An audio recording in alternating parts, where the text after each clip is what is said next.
All right, rock and roll. So, hey Oh, everybody, okay. I want to say hello to a couple people that wanted to join me today. Gonway, Francois.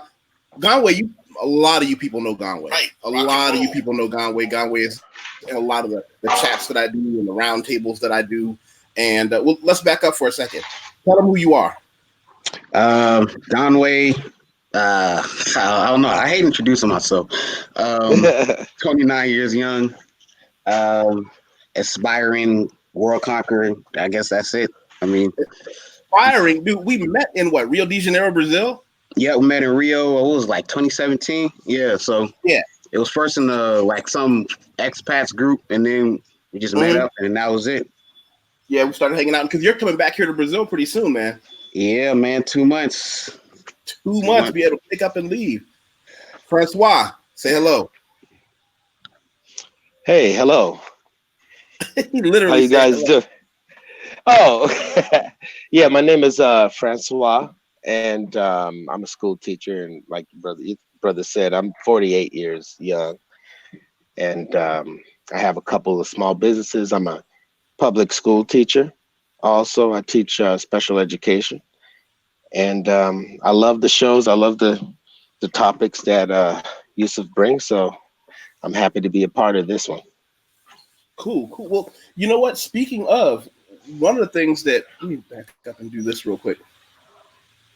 Going all the way back to what Gonway said, he said he's moving. What I wanted to talk about was, I don't know who said this, and it was somebody much smarter than I am. He said, a man needs very little. And I don't know who that was. He said, a man needs very little. And I always sat back and thought of that because I've always moved from place to place, but I always thought of it in a minimalist way, meaning I need a couple of suits, a couple of pair of jeans, a pair of sneakers, a pair of dress shoes, a passport, and my resume and my diplomas, and I can be ready to go. But I've been really into, when it says a man needs very little, as I rapidly approach maturity, I look at some of the most successful that I know, and I look at the path that they put me on, and it feels like, and I don't want to seem cold and indifferent, but it feels like the less you need, have, or want, the stronger you are. I could see that. You know, I know people talk about not needing anything, yet they get the newest, the latest, or always have a collection of this. With me, is there a correlation for men? Is there a correlation? Really. I don't need anything, meaning it, and being stronger than the rest. Ryan. Yes, sir. I think it's subjective, really, because I mean, we all don't come up the same. Everybody doesn't have the same upbringing. So, you know, person A, man A, could have, you know, his father and his mother could be in that strong, ideal environment, you know, as far as a family setting, and learn independence from a young age and see how his father, you know, he may be modeled after his father, what his father has. So he's going to try to replicate that. Then you have somebody who doesn't have anything. And so, you know, the process of acquiring stability or, you know, whatever his needs are going to be different. So let's just say the end goal is going to be different for different people. For example, for somebody that comes up in poverty, they're going to say, I never want to be poor again. So their process of acquisition, as far as what the things that they want to prove that they have, you know what I'm saying, wherever they come from, is going to be different than somebody that maybe they came up with successful parents and things weren't necessarily given, but they had, you know, so all their needs are taken care of from the rip. So I think it's subjective. I think that you can really categorize that with one fell swoop. It really just depends on the individual. And that's, in my regard, that's what I think, at least. Wow. No, go ahead.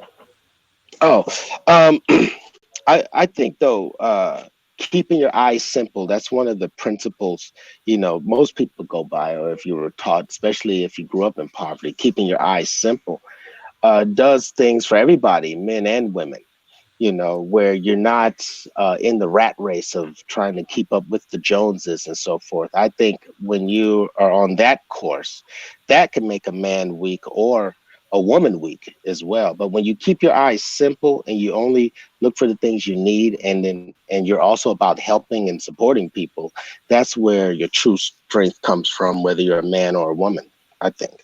Well, and here's the thing. And by the way, say hello to Raining Woman.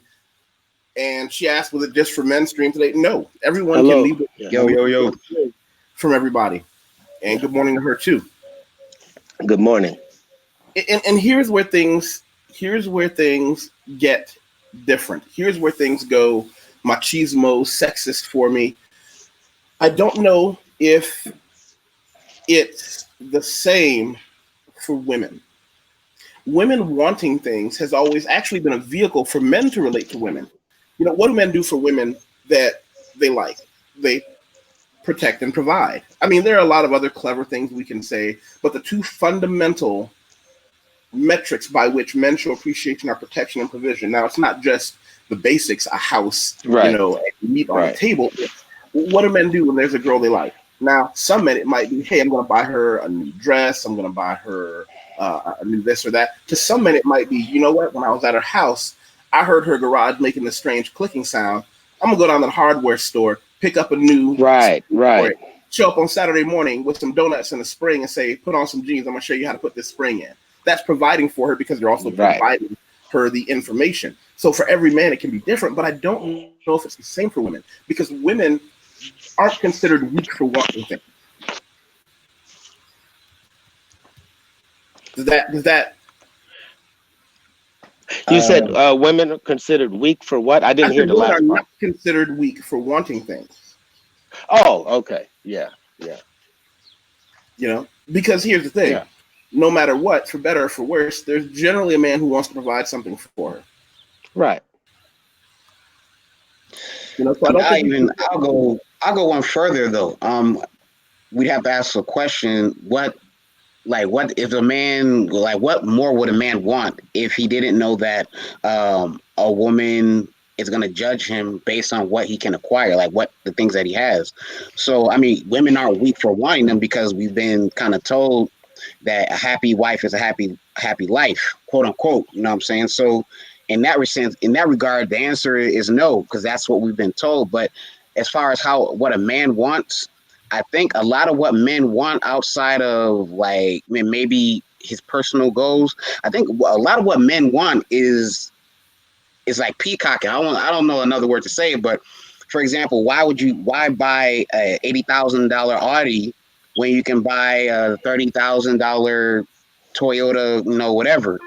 It's because you know that Audi is gonna catch a lot more women's eyes than that Toyota will. I mean, because otherwise than that, I think the majority of men would be happy with just driving some Volkswagen and eating McDonald's. I mean, of course you have your variances, but I think the overall thing, what I'm saying is, as far as men, we're simple, but I think a lot of what men acquire, what we want, is a reflection to how we're perceived by women.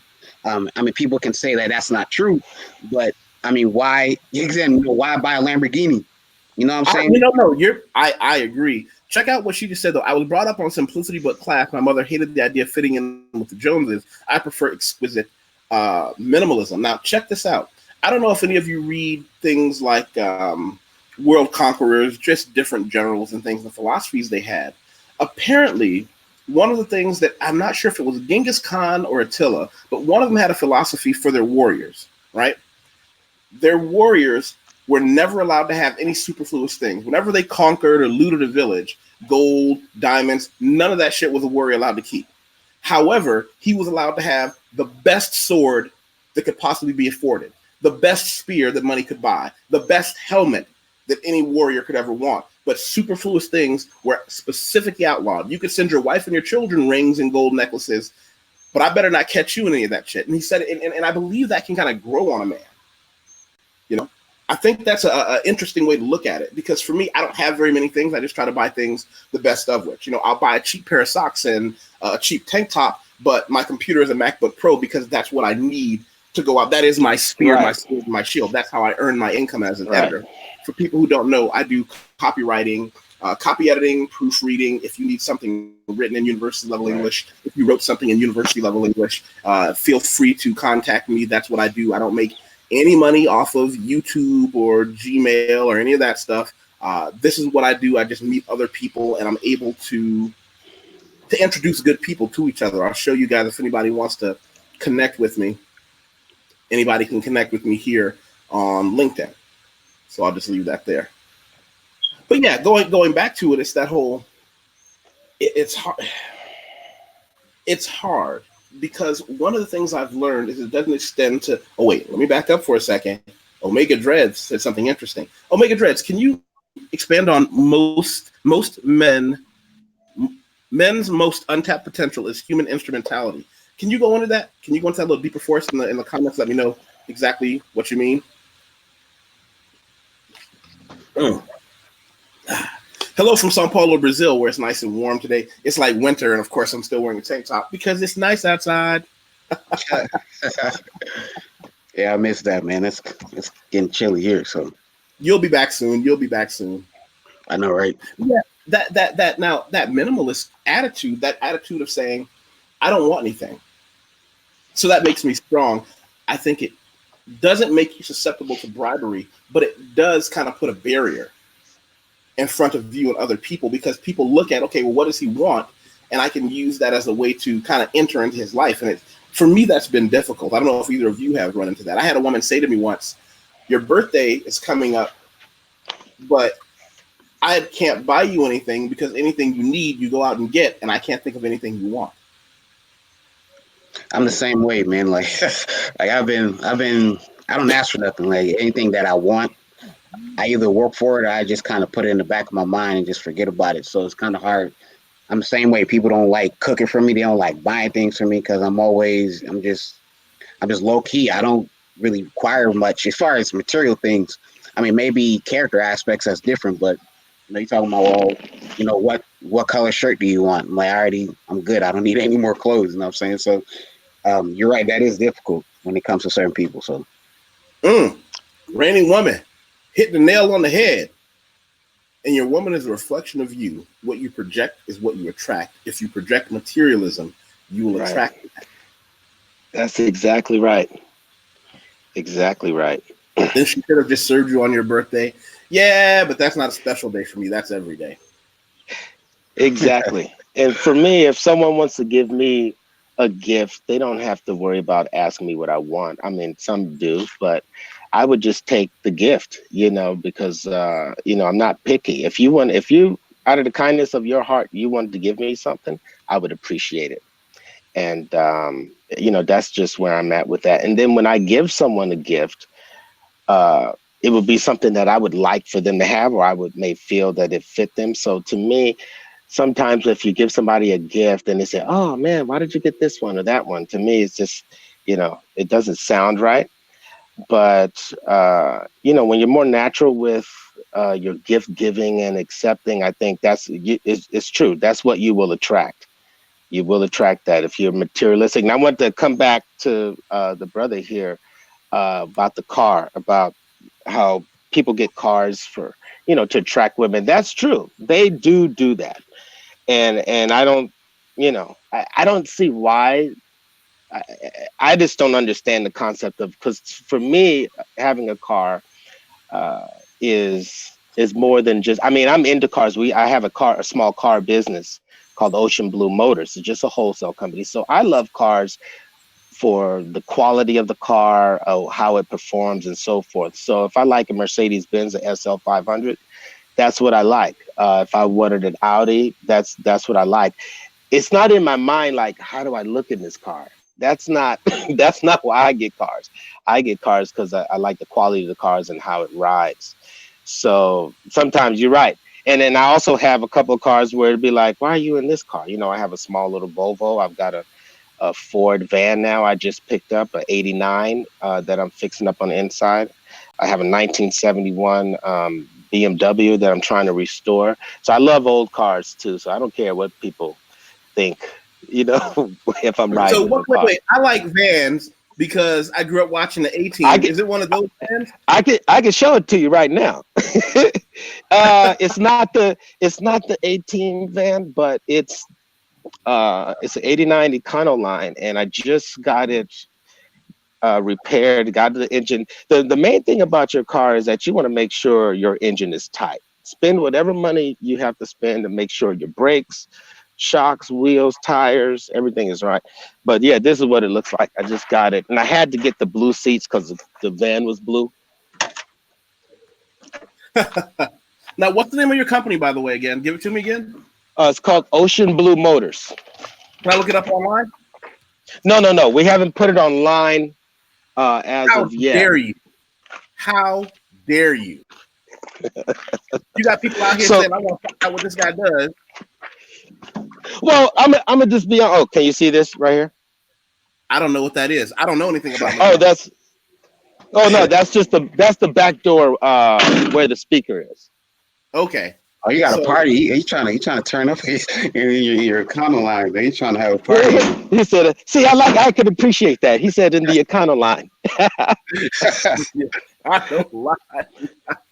So, Hey, everybody watching, make sure you give it a thumbs up, and everybody share this somewhere. Share it on your Facebook or your Twitter or your Instagram, or put it on your Tinder account and say, if we can't have a relationship that is this insightful, we just can't fuck.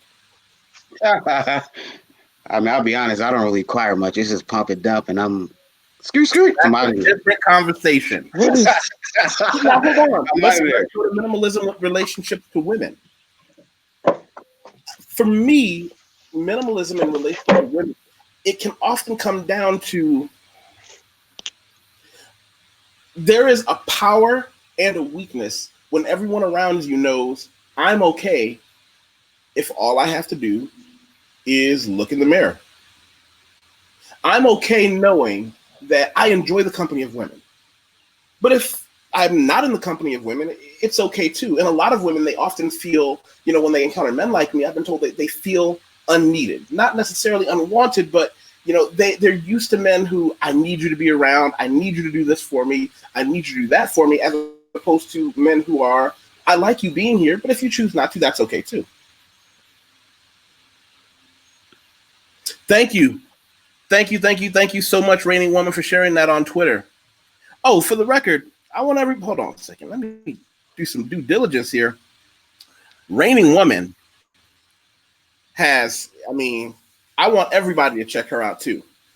I just personally like that I don't have the energy to pretend to like you today. She's got just headed up on number 2. Matter of fact, I'm gonna go ahead and subscribe to number 2 as well. I like that quote.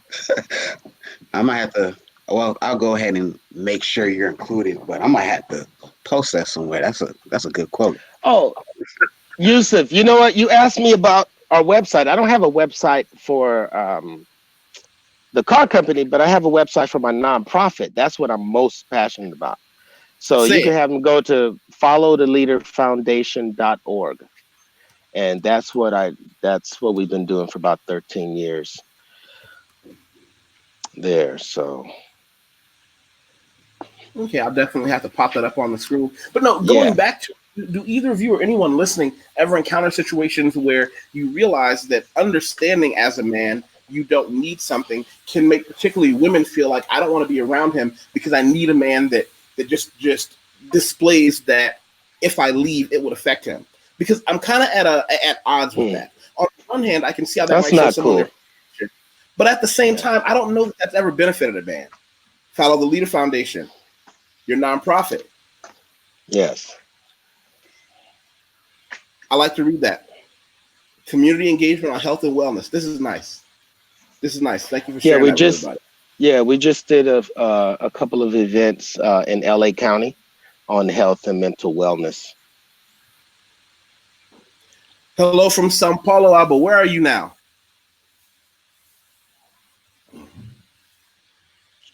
Yeah. But yeah, just going back to it, going back to that whole, do they need us? And how that, I don't know, Gonway, what has been your take on that? Have you ever been in that situation where your ability to say, I can go anywhere, do anything, and I'm okay with you, but I don't necessarily need you? How's that affected you in a relationship with the kind of relationships that you've had?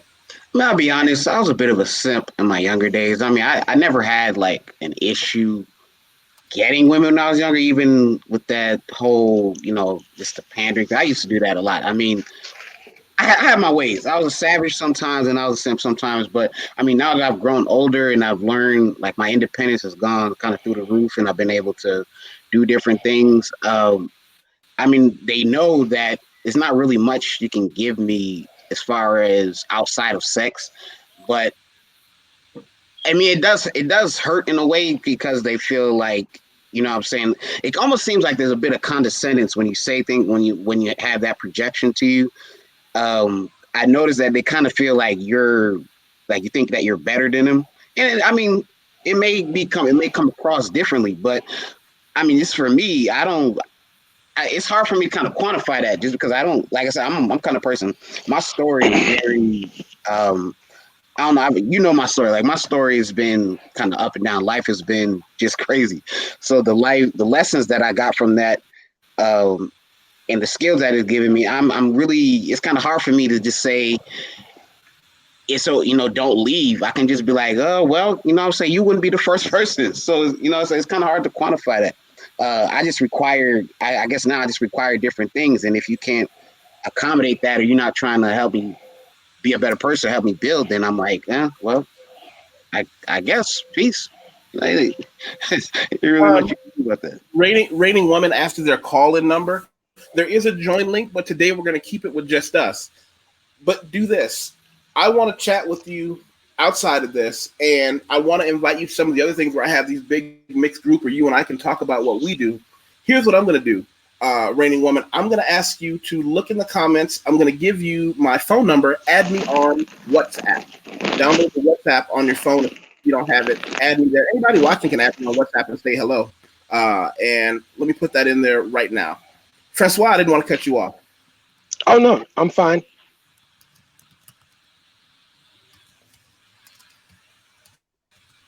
I can't chew gum and walk at the same time. I'm typing in my phone number. I can't talk.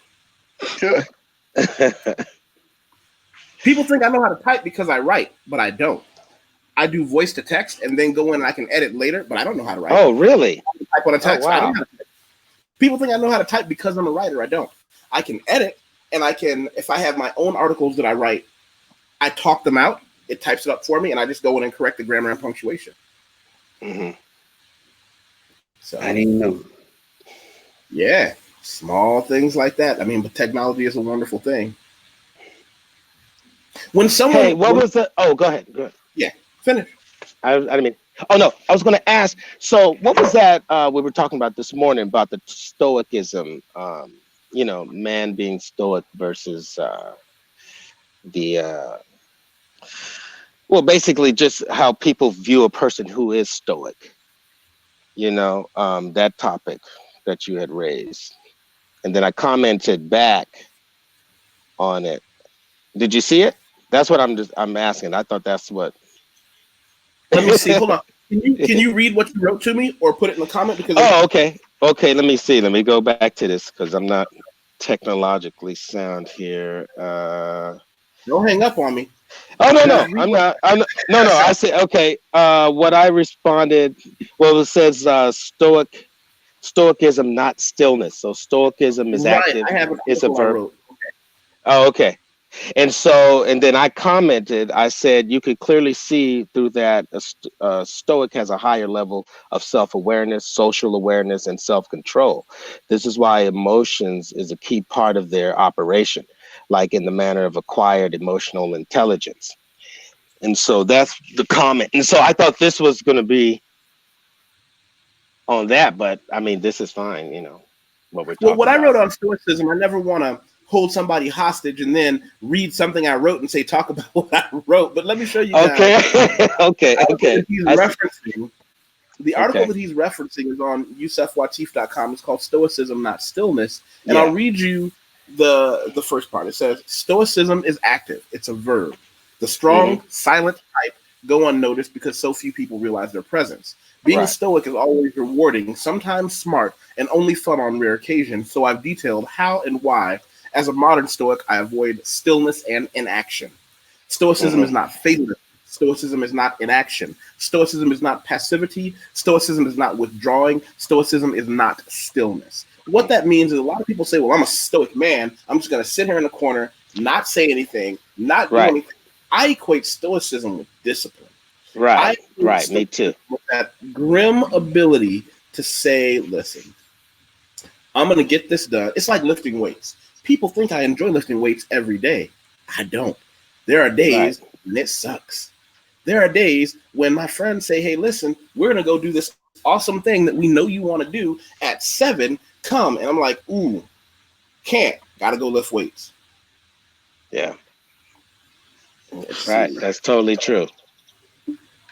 Stoicism, the endurance of pain or hardship. Hey, Chris, you can join us anytime if you want to. I don't know why you're in the comment section. You can come up to the big house.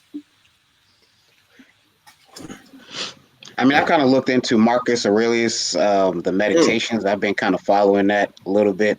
And that with the 48 laws of power, I think those are probably the two most dangerous philosophies that a man can have, because it really just makes you, for one, it makes, like, it's harder for people to I'm just saying, it's harder for people to fuck with you because you don't really care that much. Marcus Aurelius says the things that offend you only offend you because you let them offend you. So I adopted that. I thought I adopted that, like maybe when I was 25, because, as for me, I don't say I represent the average man. I'm like, shorter for the average man. So I'm like I get a lot of flack from people. So it took me till I was 25 to kind of realize that. And since then, I just been kind of, so I'm just like, all right, cool. Like, if you want to go that way, I used to be a stand-up comedian.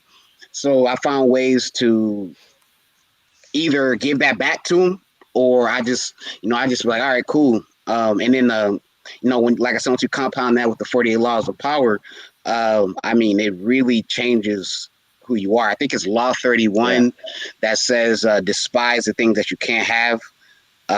And then you compound that with Stoicism, where I think it was Seneca that said your time is your most valuable commodity. You put those two together, it's like, let's say we can relate to women. Let's say you want this chick and she ain't, she playing to the left.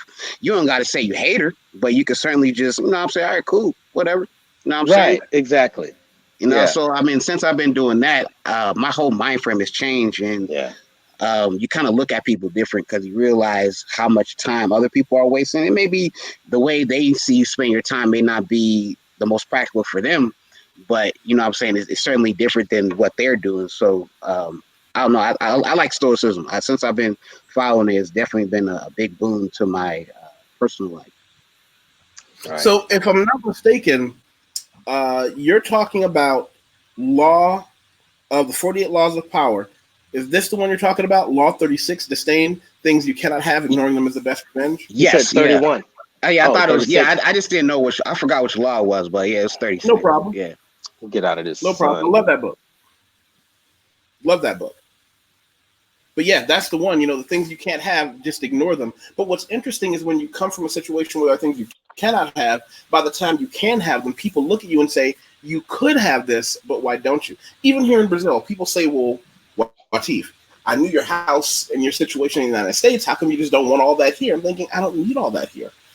Why do I need that? I mean, it was nice, but what I found is when people come to my house for the party, I had 4 or 5 bedrooms, hot tub, swimming pool, big kitchen, big dining room, blah, blah. But people came for me. I am the party. I can have a small apartment. We can sit around and play cards on it and have just as much fun. And when you realize that Stoicism, you become real tight about it. Real tight about it. I've got to mute for one quick second. Go ahead, Conway. I didn't say anything, but yeah, I mean, it's, I don't know, I think Stoicism will help a lot of younger dudes who don't really have that male influence, because, I mean, people, I'd say the millennials, the younger generations who's grown up without, I mean, even if you had a father, they don't, maybe have a father that doesn't know, that's not a good father, like, I'm saying, they don't instill values. I think I try to introduce Stoicism and the idea of, like, your time valuability and being like being more practical and realizing that, look, you're not going to live forever. You know what I'm saying? You're going to wake up one day, you're going to be 35 and there's nothing, you know what I'm saying? Like, let's look at the job market, for example.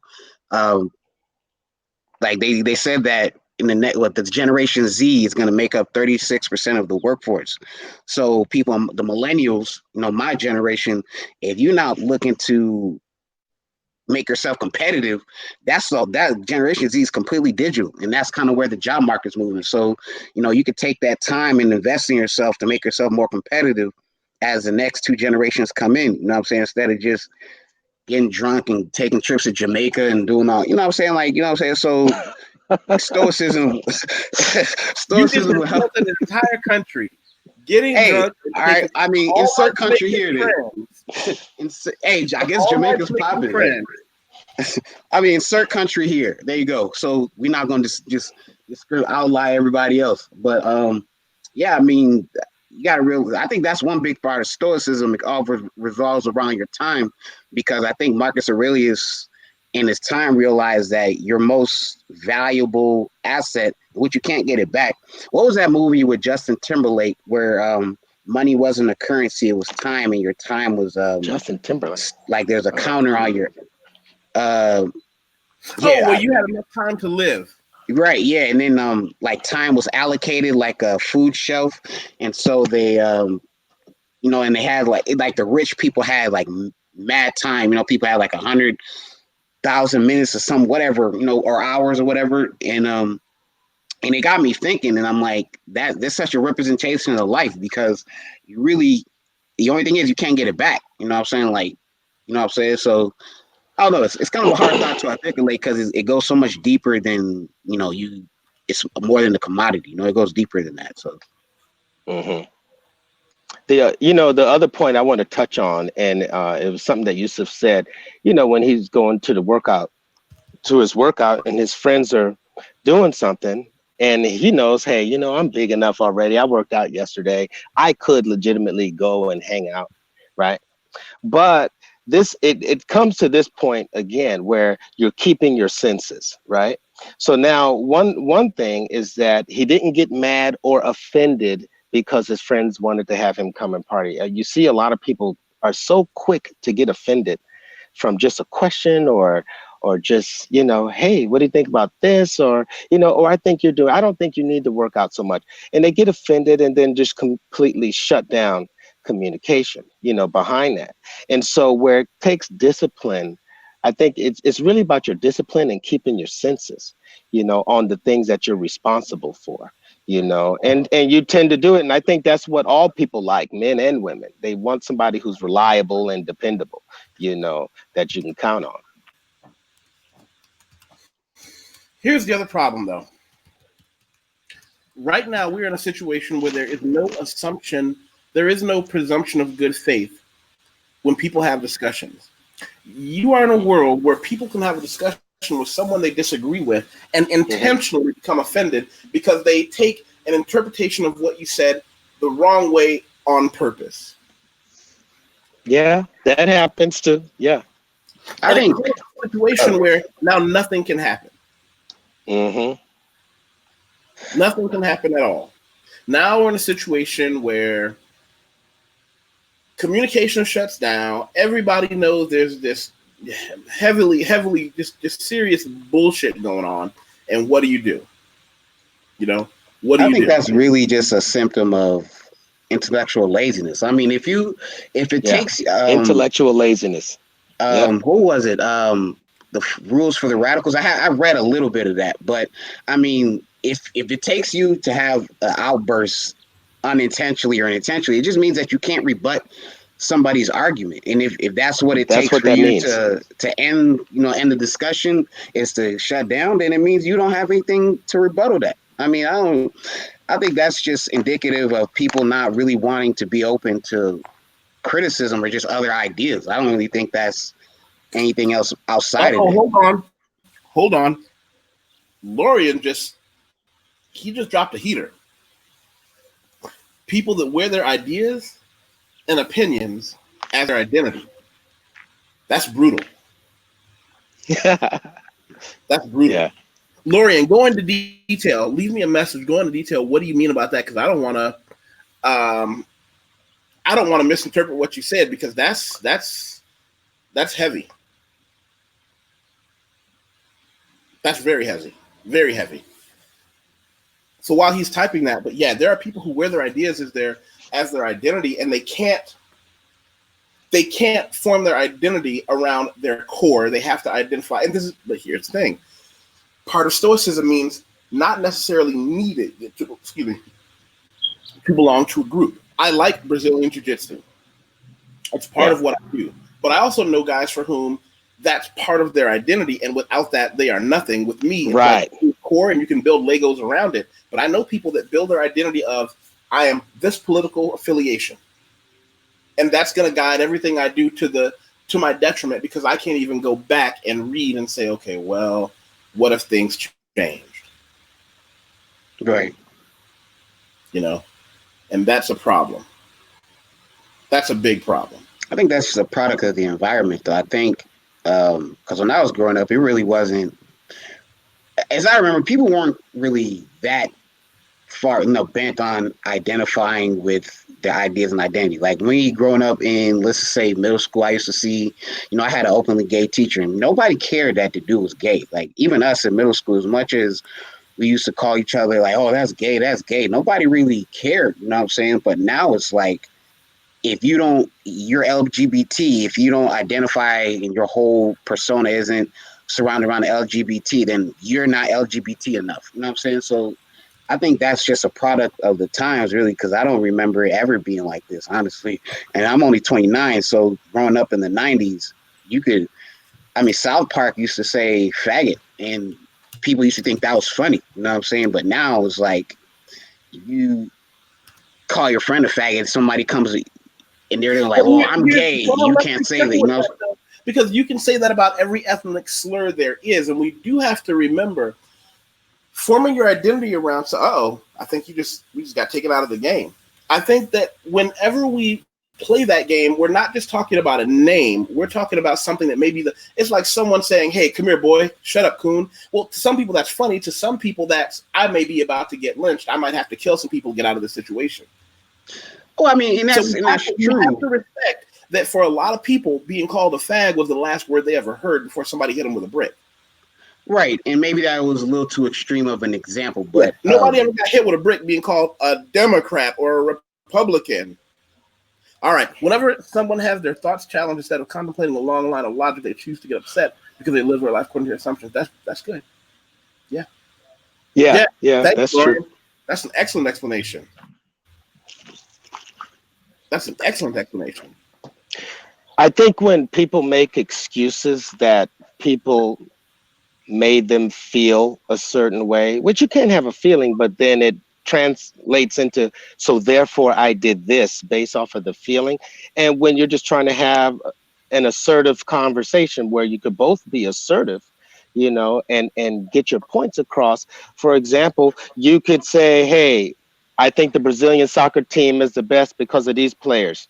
I could say, no, I think the soccer team from Ghana is the players. And you and I can go back and forth talking about stats and everything. But we're not going to hate each other behind it. And it's certainly not our identity at some point. We're just talking about some information on, players that we like and that we love. And so you can have a reasonable conversation on things like that, but you could translate that into something more serious. It could be the same dialogue, but if you're assertive and I wouldn't so much say kind in your speech. I've seen people get into, not fights, but just arguments behind teams, but still you could end cordially and you don't have a problem with the brother because of him having a different opinion of you. Yeah, I've seen people get punched in the face. Like, are you gonna if they win this season, do you get a bonus? If not, yeah, exactly. Why are you so serious about it? Why are you hurting your fellow man behind a team? You're right. Reigning woman who's been dropping some heaters. She said, and we can't form our identities around the opinion of others. We need to compete with ourselves daily in everything and work harder when we don't get the necessary / desired results. Reigning woman, you and I are going to have some good conversations. I'm going to have to bring you up to the big house so you can talk with us another day. Let's see what Lorian came back with. Lorian came with the idea of learning from others has been lost in terms of philosophy. We need to get into the idea of looking at what works and not just what feels good. There's a gentleman that called me for some advice today, and what it really came down to on a decision that he had to make is I said, well, which of these decisions feels good and comfortable? And he said, well, this one and this one. I said, so clearly those the two you can't choose, because at what point in any man's life, now or at any point in history, has taken the easy or the feel good path been good in the long term? Men aren't built for comfort. We don't learn from comfort. And I think that goes back to the product of our environment, because it's been so focused on, well, if you say this doesn't make me feel good, so thus you should be barred from saying it. And I think that has spilled over into a lot of different aspects of life, really, to be honest. So, um, yeah, I think that just comes back to how, over the years we've been kind of conditioned to, well, you shouldn't express your opinion, even though as mild as it may be, just because it doesn't make somebody feel good, you shouldn't say it. You know what I'm saying? And you shouldn't, now people can't have decent political conversations because one party may be, well, you being pro-gun doesn't make me feel good, so you can't, we shouldn't have this discussion. You know what I'm saying? So I think it's a sign that things are come. I don't think things are going to get any better. And a lot of, like Lorian said, a lot of these philosophies are getting lost because people can't share them with each other anymore. You know what? We just got BMT who just joined Black Male Talk. And BMT, okay. I apologize if you had been there and I didn't see you. I didn't get a little notification that said, hey, somebody else wants to join. I had to look down to see it. Yeah. StreamYard don't tell people that. They just sit backstage. They don't. And I had no idea. You should text me and say, hey, I'm here. How long have you been sitting there? Oh no, I was listening to the guys talk, so I was fine. I was just listening to the guys talk while giving kids cereal. So yeah, it was all good. It was all good. Wow. Well, hey, good morning, BMT. What's up? How many cereal do you go through in the morning? Like probably 3 or 4 or 5 bowls. 5 bowls, because you got a small army to feed, don't you? Yep. Gotta raise my own nation, man. Gotta raise my own nation. Hey, so what were your thoughts on some of the things you just heard? I got no complaints in it, because it's pretty much we're listening to there's different ladders of the defining of a man, especially in life. And when we think about it, these kind of things that with the Stoicism of how we have our different disagreements, or we prove our masculinity and when we see teams or certain stuff that inspire us or drive us, these kind of things are what push us in our defining moment. Mine right now, like, it would be my family. I'm looking at the lineage. People, when they see a team, they look at how their team is playing and how it represents like the best of their area or their country or their school. So that's why they like, yo, I'm a cheer harder, or I'm going to do everything I can, because these type of things is what, inspire men. And I think that's a very interesting defining moment for men, because looking at it now, a lot of men have lost that type of drive of what pushes them to want to better themselves or to build. And then we look at it, especially for us as African Americans, you gotta have some type of motivational push to why you want to continue on, traveling, building a family, building up self-worth, even down to a woman. I know some people might have complained about, whoa, your driver's a woman. Well, some people will, if I have a woman worth fighting for and, a family or something like that, I'm going to go extra hard. That was the driving force for men back in the day. They just wanted families and they wanted their own piece of, hey, I built this. My name's going to continue on because I want my name to last throughout the ages. So when we look at these things, a lot of men have lost the will to fight or to actually thrive on. The self-infliction of things that are going to come against us, that is bound throughout the destiny of time. I think that's what actually. I look at men when I see a man. I look at us like steel, and you have to be tempered and beaten and cooled down and reheated and tempered again. That right there is life. Things are going to hit us. We're going to have disappointments. We're going to have failures, and we're going to have succeed in certain things. I used to always say, why me? Why me, God? Why all this stuff? But then again, I always understood that, these kind of things have to happen, because then I find it interesting when stuff would happen to my kids or other people, I would smile, but then I'll be like, maybe that's why I had to go through it, because the next person who comes right behind me, I can easily condition them to why they can easily sharpen through it or know what they have to do. So these types of things, when it comes to us as men in our social climate, and I think that's the big issue that we're having, especially when it comes to entitlement for the new generation of men. They're like, I don't want to have to go through that. That's not it. But you should. It trains you and it disciplines your mind and your body for whatever is to come. So that's just all I have to say for right now. I don't want to be long-winded, but yeah. No, hey, listen, your insights are always appreciated. Yes. C Juicy, don't ever put the name C Juicy in my chat again. I can't even see. Oh man. So this guy, all right, Chris. How you doing, guys? Hey, how you Chris doing? pops up every now and then. Chris is a extraordinarily understated man. He's done quite a bit and done quite a bit in quite a few places, and his input is always, he's my diversity hire. Right. But Chris, you actually came in general. Check this. Who is Detrell Levert? Anybody got a chicken sandwich for sale? Not that kind of show, Detrell. Can you read that, Chris? Can you see what she just put up? Yeah, man in general are driven to serve their lusts versus their purpose. And that is what the mainstream feeds. We are fed food for our lower selves state of being. Well, really good point. Just the lowest common denominator stuff in general. Yeah. Can I make a point about, I mean, I was listening to the chat before. Go ahead. And some people made some really good comments in the chat. Basically, I think if you're going to be stoic, you have to take control of your actions before anyone else's. That's like a central tenet for me. Right. People will react how they react. You're not going to change that, but you can always change how you react. I think that's really essential. So if a guy calls you like an asshole for no reason, right, you can take that personally and get really upset and ruin your day over it. Or you can think maybe that guy is not doing so well. He got fired a couple of months ago. Who knows? But it's not for you to try and change him. Well, here's the other thing.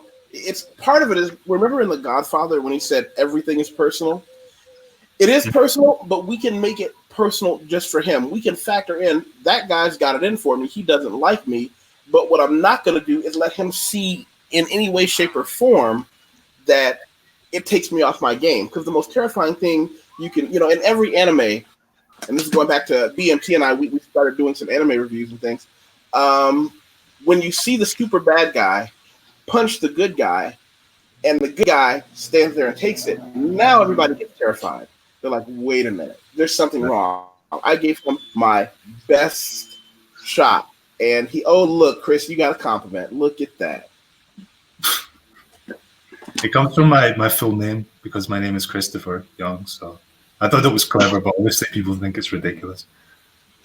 Yeah. I mean, listen, C Juicy isn't the kind of name that makes me want to pick you for the baseball team. But you do you. Hey, Yeah. Detrell, what videos have you seen that you've been enjoying? And not just Detrell, but everybody. Be sure to give it a thumbs up and share it somewhere on social media, Twitter, Facebook, Tinder, wherever you go. Tinder. I tell people, listen, put it on Tinder, and this is what you tell them. If we can't have a conversation at least this deep, we can't fuck. Are you serious? Hey. I mean, you ain't in 2020 the game ain't nobody trying to have no the game was conversation during sex. Women cracking up. Hey, what's your opinion on Stoicism? Now let's start this. Like, nah, we ain't on that.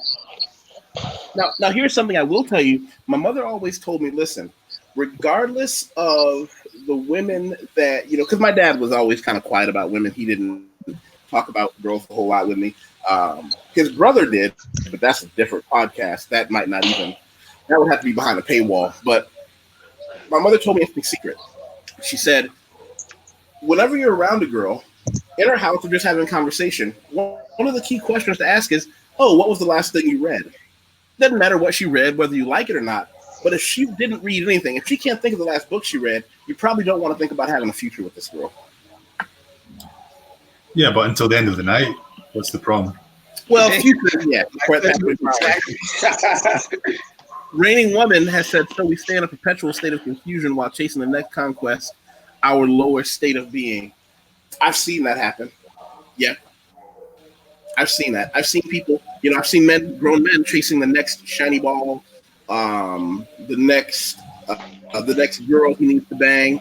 And it's fun until it's not, until you realize you're chasing your own tail, until you realize there's always going to be another mountain to climb. Now, I'm not going to tell anyone, especially while they're young, to be content with what they have, but you've really got to weigh out, is this worth it?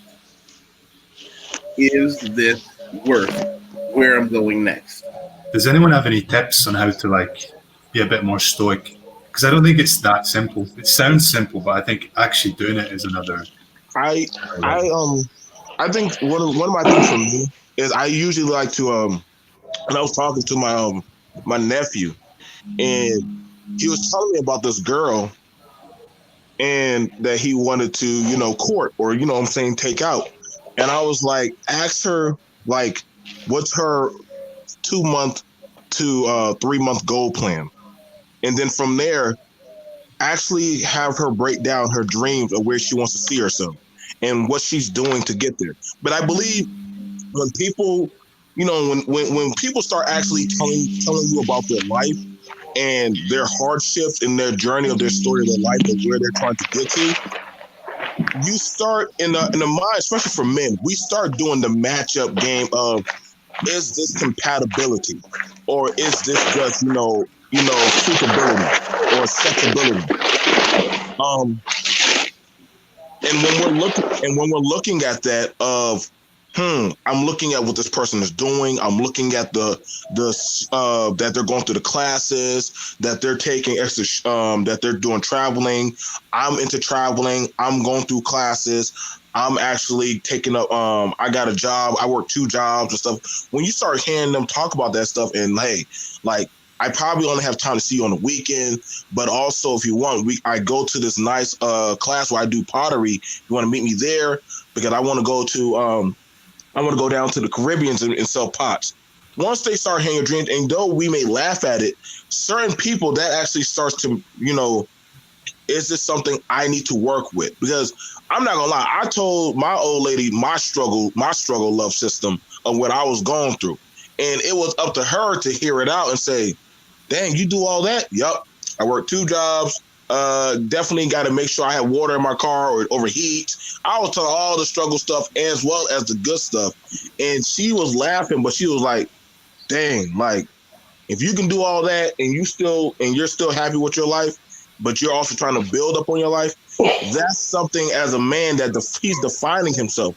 And I think when you look at those type of men who are actually defining themselves of what they want and to see in their life and around their world. And I think that's something that enough men don't practice. But I told him to tell the female, give me your goal plan and I'll give you my goal plan, what I want to be and what I'm going through right now. She didn't have any goals. She just said, well, I just want to, I want to be an IG model. And, and he was like, that's it? What else you want to do? He told her by the time he turns 21, he wants to be in doggone Okinawa, Japan. That's his goal. He wants to live in Japan.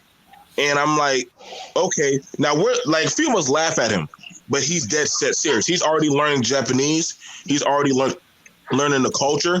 He's learning how to act. I think he served us a whole traditional Japanese meal. we had to learn how to eat a certain way and slurp and all that stuff.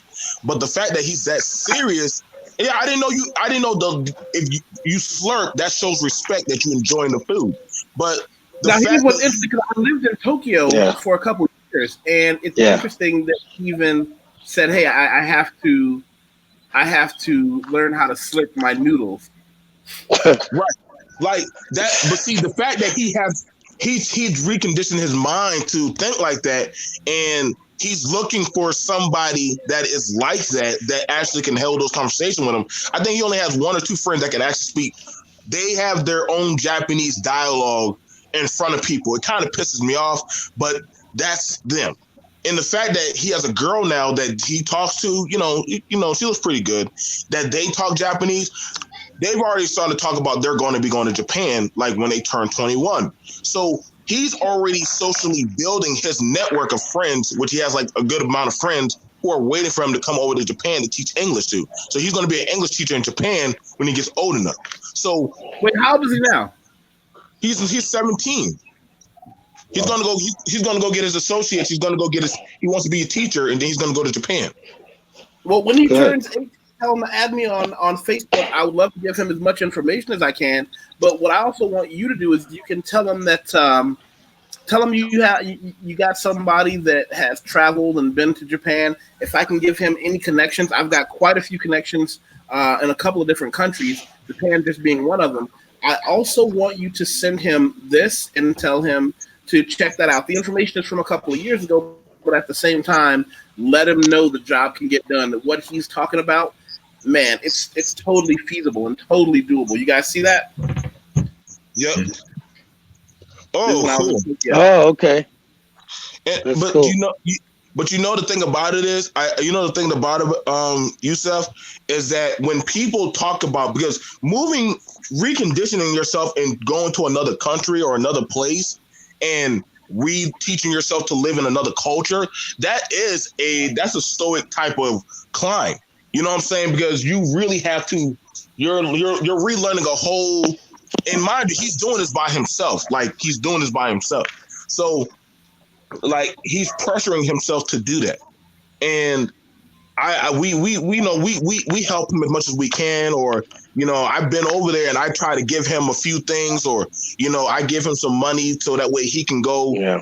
He started his own Japanese club for but he's about to graduate. He's going to be graduating next year.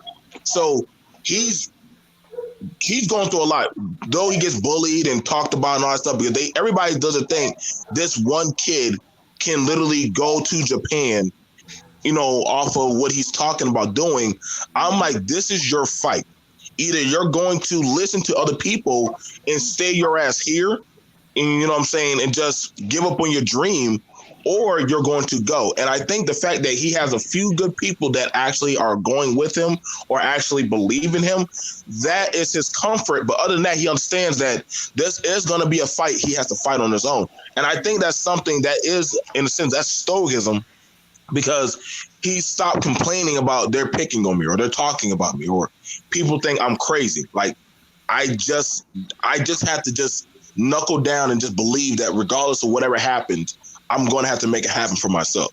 So I think that's something that's very true. Like, a lot of people, that's why they tell themselves not to move out of their town. They don't move out of their state. They don't even leave. They have a chance to actually go to a different school or country, and they pass it up because they listen to other people, or other people get into them in their mind, and they just give it up. So we got to think, how many of us have actually given up on that chance or our dream? And I'm not gonna lie, I did it once or twice, and I'm like, damn, if I just did that, man, I'll be sitting right now in doggone Trinidad, or I'll probably be right now in South Africa, making embargo trade and shit. But hey, it's really tough to move to another country. It's one thing that I haven't heard a lot from. Right. Hold on, one quick second. Sure. Detrell was talking about he watched the one about Africa. I want to say, Detrell, are you talking about the video called Planning on Africa? Watch this. If this is the one you're talking about, let me know. A lot of people enjoyed that one, but I want to know, is this, let me see. Detrell, is this what you're talking about? This video, Planning on Africa? Listen to this. Oh, I didn't. And Chris, back up to you. I apologize. I just wanted to ask if that's what he was talking about. Yeah, I think traveling is underrated, but one of the reasons it's underrated is not because it's comfortable, it's all candy and rainbows. It's because it really forces you. I mean, when I live in Brazil, Sao Paulo, like yourself, Wateef, and I've been here for 5 years, and for the first 2 years, I had a lot of trouble adapting. And I had lived in Portugal for 5 years before that, which is not my native country. And I could adapt to Portugal much more easily. But here it was a real struggle. After I adapted, though, I gained so much knowledge about myself, this culture, perhaps the world. It was hugely valuable to do, but it was extremely difficult. Right. So I think people should embrace it. It's the Stoic idea, right? You put yourself in a difficult situation and you adapt and you get better. But you have to have a particular mindset to go through that, because a lot of people give up. There are many stories of people in 6 months in Rio de Janeiro because it's a paradise. But then the problems kick in and they say, well, I can't deal with this. I wasn't prepared for this. And they're gone. Right. I agree, CJ. That does happen. It was like that for me when I was staying in Afghanistan, and the military offered a lot of us like, hey, like, we're leaving, but if some of y'all stay behind, that's an extra $1,500 that we'll kick out. But you have to literally hold down and keep this area viable for people. So you're literally having 200 Americans that are going to agree to stay in Afghanistan and help people and learn to live amongst them. Like, that's why, like, I get the Middle East more than other people. I'm like, yo, dude, what you see on the news and on TV isn't. Like, being able to live off of $200 for 2 weeks, that's rough. Like, you got to learn how to balance out. You only get a certain amount of water. You only get a certain amount of different supplies and stuff. Like, you have to I've had times where I'm like, yo, dude, like, me and 4 guys are pulling off of one damn cigarette, trying to talk about making up TV shows in our mind and just talking about, yo, man, like, I luckily I had other people to, like, but I've had times where I'm like, yo, dude, I'm about to just get on that radio and tell that cop to come and just pick me up, get me the hell out of here. But it's sometimes, and that's the thing about it, knowing, I think that's what's the sufferable type of thing, is knowing that you can just quit and leave. You can just say, I'm done with this. I'm going home. Some people can't do that, but you have the option to whether you're going to stay and actually go through it. But then when you actually make it through, you're like, wow, I did it. Like, I actually made it through it. Like, the 6 months became a year. The year became another 3 more. But I always reset myself after a year. I always reset myself and say, okay, I got to do this again. So it's that. I think that's what's hard about when you're doing that. And that Stoicism is what scares a lot of men. It scares a lot of us because you're having to rebuild not just your life, but also your whole mindset from scratch. And that's pretty hard in itself. Let me back up. Sorry. You know what that sounds like? Do any of you, I don't know if it's specific to weightlifting, Brazilian Jiu-Jitsu, and wrestling, do any of you guys ever use the phrase embrace the grind? Yes. See, I really appreciate this now, Yusef, because you brought the athletics in here, and this is what I can really speak about, because when it comes to pressure, when it comes to, and all of us, you know, the one thing they always say in athletics, they say, hey, there's only one champion, right? There's going to be that one guy that's going to be the champion. Everybody else, they're losers, right? But if you embrace the grind, even the opportunity to lose is a great thing, because it teaches you something. You know, and so one thing you have to pull out is the self-control, like C Juicy was talking about.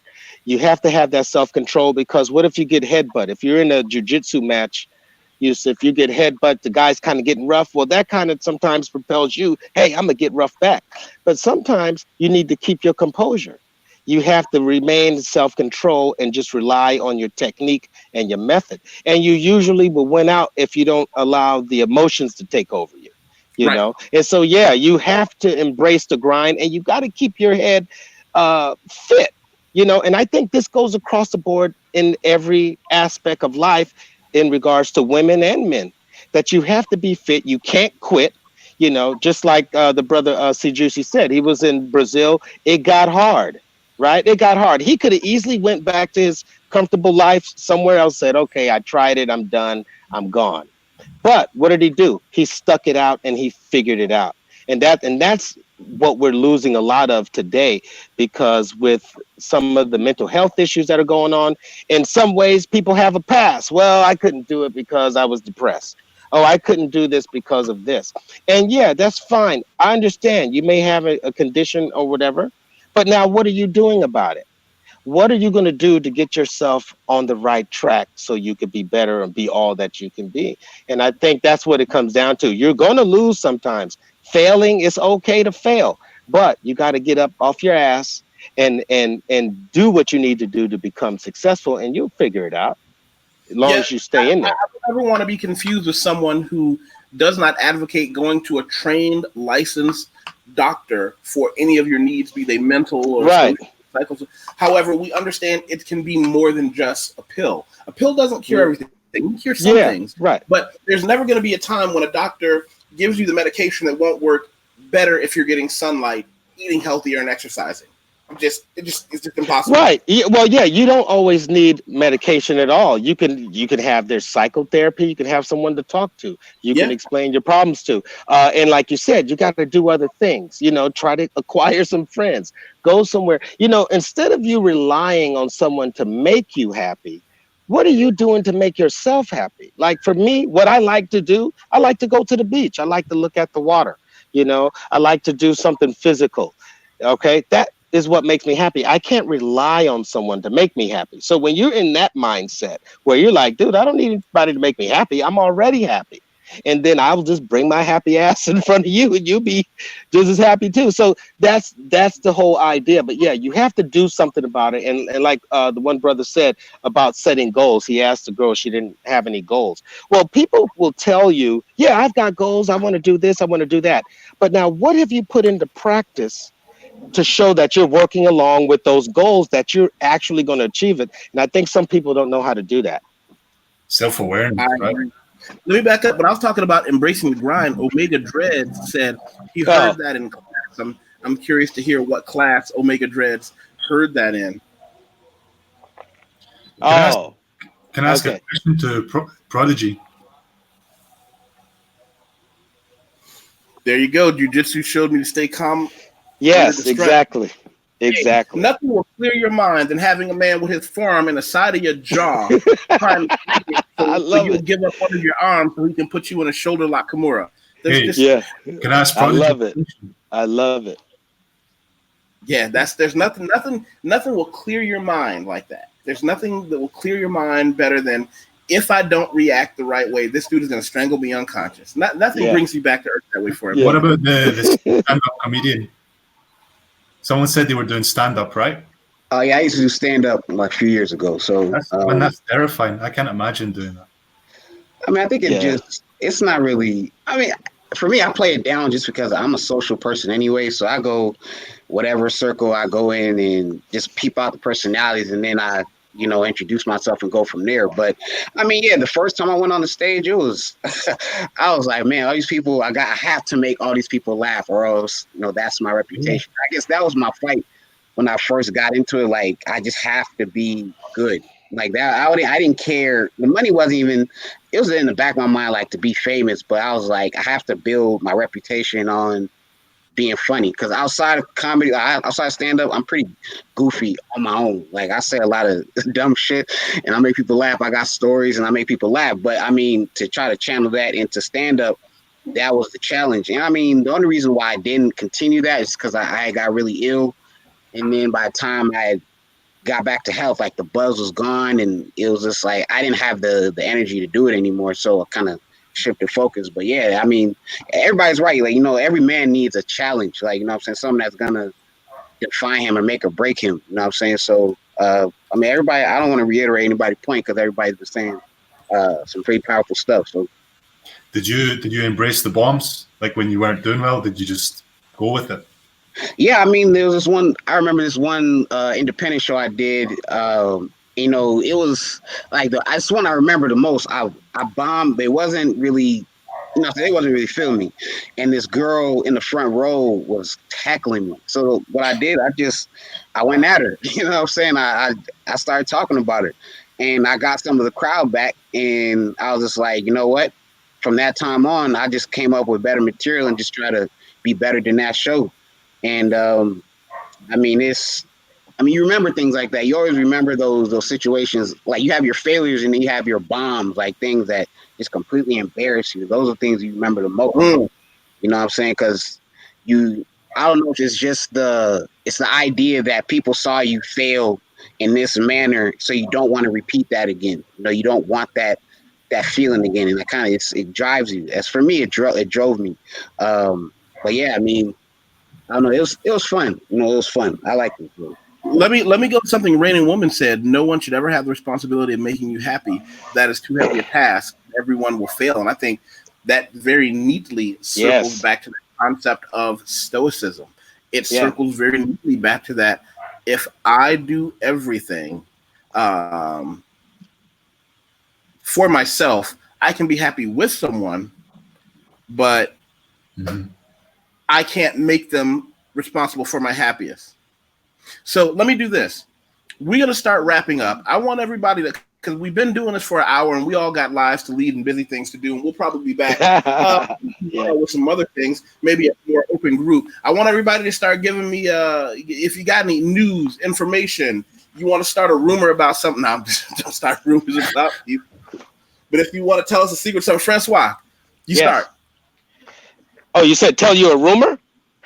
No, I was kidding. I start rumors. I'm saying give us your goodbyes. Oh, hey, it was great meeting everyone. I enjoyed the conversation. You guys are some good people, and I love, I just love the talk that we had and us getting together and the topics. So, and hopefully we can make, things better for everybody and learn something from one another.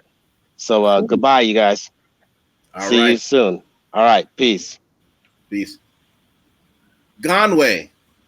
Yo, I don't know, man. I think self-development, whether you're a man or woman, should be, number 2 or number 1 after your goals. I mean, it's nobody else is gonna, like Rainy Woman said, nobody else is going to be able to make you happy. Nobody else is going to help you improve yourself besides you. You gotta have to want to do it.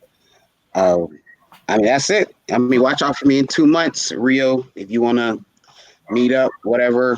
I'm not a stranger to Rio. I think I know the city okay. I'm not gonna say pretty well. Damn sure places I will not go, but but you know what I'm saying? Just live life and be happy, man. You only got one. You don't know when your last minutes is gonna be up. So hey, do what you gotta do. And I'm gonna send you a couple links, some things related. All right, BMT. I think he abandoned me. I wasn't abandoning you. I just probably was on mute. Probably was on mute, just mute myself. I think the thing about it, I just want to say is that don't be down on yourself. About failure. I think that's something that a lot of people. I think it's one of my best things I learned in life. I'm fine with failing at a certain extent. It just means life experiences. I know that sounds pretty different for somebody to say they're fine with failure. Not saying that you look for failure, but in boxing, that's seen as experience. Like you got to learn how to take a punch. That's something that your second teaches you. Your coach is going to teach you. He's going to literally tie your hands up behind your back because that just shows you that there's going to be times in life that you literally are going to have life feel like, dang, this is unfair. Like this guy has gloves and literally he can punch me in my face at any time. And that's the helplessness that you will face. But if you learn how to psychologically react, how to actually train yourself in case these things do come your way, that will literally stand the test of time of, wow, I can't believe I just did that, or I'm still in the next round. So I encourage a lot of you guys to go out there, just challenge yourself to actually try something. I think You know, Yusef is in Kampala. I've traveled the world multiple times. A lot of the guys here, we've all done things immaculate past our limit, and we're still doing things today. So I'm encouraging you guys to go out there and keep on trying. And whether you fail, look at it as experience to get back on the mats. All right, guys. Amen. Chris. Yeah. Well, thanks for the chat, guys, and also the comments. I think they're great. I think to be stoic is hard work, to get set up and be a stoic, but it brings huge rewards. Like in the last couple of years, just going with the flow, getting my ass kicked and getting back up, I've been able to achieve a lot of stuff. So I really recommend it.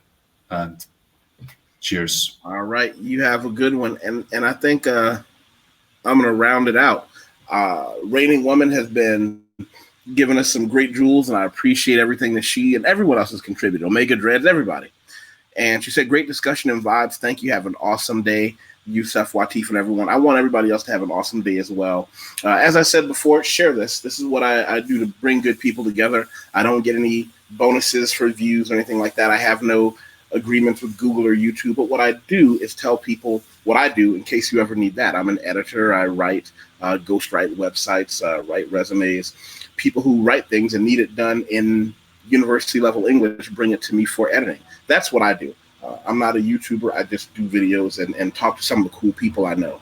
So if anybody wants to contact me, you can contact me here or on my email, which is in the comments. If not, you can always catch me on, let me think, where else can you catch me? You can catch me on, I'm not a Twitter person per se like that, but the best way I always tell people is when in doubt, find me on LinkedIn. You can send me a message there as well. And you can also read some of the comments from other people than the things that I've done with them. And with that, I wish everybody the best. Talk to you guys soon. You guys should see I don't start talking shit until end broadcast is up, and somebody might hear you.